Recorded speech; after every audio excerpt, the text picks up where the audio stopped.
Hello, I'm Mandy Friedman, licensed professional clinical counselor and clinically certified domestic violence counselor. I'm the owner of Claremont Mental Health and the creator of SNAP, Survivors of Narcissistic and Abusive Personalities.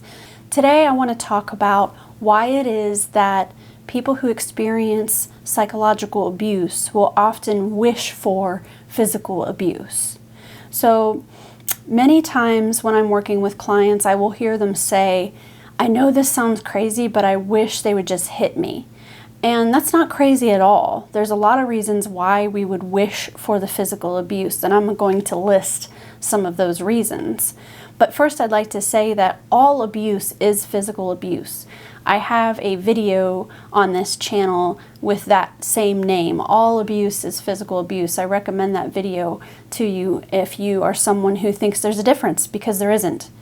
The reason why all abuse is physical is because psychological warfare, psychological abuse, emotional abuse, spiritual abuse affects your brain the same way that physical abuse affects your brain. So even if this person who is abusing us never laid a hand on us, it still has physical repercussions. So you can have experienced psychological abuse for a prolonged period of time and no one has ever hit you. Well, you're still going to be dealing with PTSD, you're still going to be dealing with inflammatory issues, GI issues, endocrine issues related to having your brain release toxic amounts of stress hormones, and that's bad for your body in general. So when someone tries to make the distinction between physical abuse and psychological abuse, they're all the same, and it's because your brain perceives it and registers it the same way, and it causes the same sort of lifelong issues that survivors have to deal with. So there's no difference to me. But when we're in a relationship that is psychologically abusive, we will often wish that the person would just hit us.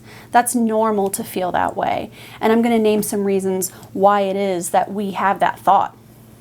One is that it's clearer than psychological abuse. Psychological abuse goes on hidden behind closed doors. It's often in this other altered state of reality that the outside world doesn't get to see. And it's also kind of hard to put your finger on because sometimes it's not blatant. They're abusive and manipulative people are very crafty at the ways that they psychologically abuse people. And sometimes it happens without there being an observable action.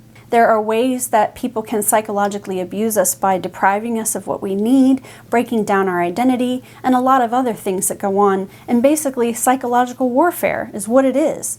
So we think that since that's so murky and hard to pin down and hard to describe to people, and somebody's like, well, what do you mean? What do you mean you were abused? How did you know you were being abused? It's hard to say when you're the target and you've had your brain scrambled by gaslighting and all kinds of other things that go on.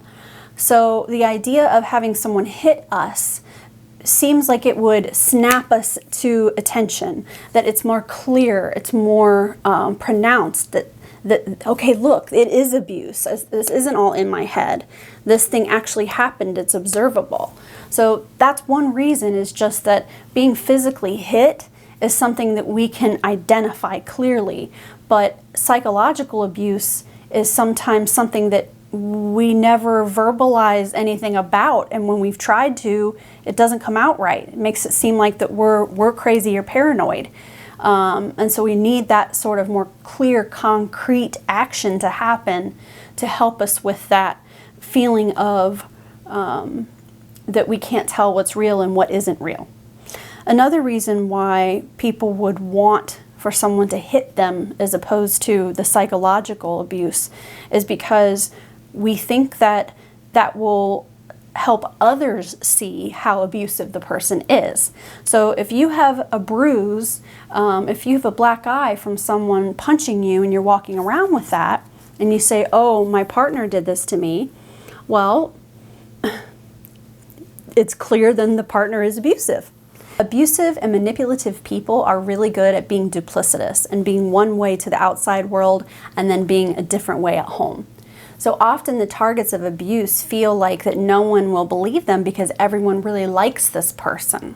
Well, if you have a bruise on your face from being punched by that person, here's your proof. Here's the evidence. This black guy right here, he gave it to me. And then that would show everyone that he is abusive or she is abusive, that the physical signs of abuse are things that the outside world could see, and then therefore they would know the true nature of the abuser. One of the ways that abusers keep people stuck in the relationship is by making them realize that that people won't believe them. That, hey, you know, your friends love me, your family loves me. Why can't you just be happy? And you feel isolated then and alone, like you wouldn't have support, and you are. And they will act like you're overreacting, or like that you should just go to counseling together, because they see this version of your abuser that makes it seem like that wouldn't be possible for them to behave that way. People who aren't the target often just believe that it's not real or it's not happening because it's nothing that is tangible. Another reason why we might wish for physical abuse is because bruises will heal. And we're used to pain. Survivors of abuse and targets of abuse have a high pain threshold.